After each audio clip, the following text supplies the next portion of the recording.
Okay, Dad, I got a question for you. I have a pipe, drainage pipe. You might remember this from when you were out here.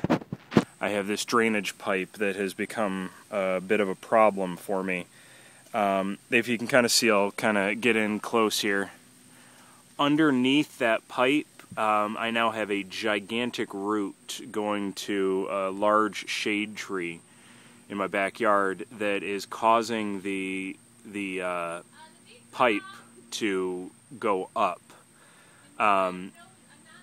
The bend in the pipe is causing water to hold in that area and freeze up. We had a problem where our sump pump almost died because of the water freezing.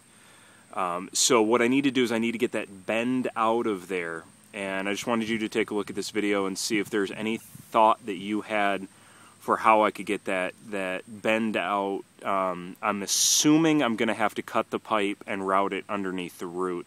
I'd rather not cut the root because I don't want to take a chance of killing the shade tree. And then should I just basically cut a hole in that green plate and route the pipe down into the green plate, because we're getting a lot of soil erosion in the area because of the water just splashing everywhere. So that's my thought. Just wanted to run it by you, see what you thought. Thanks. Bye.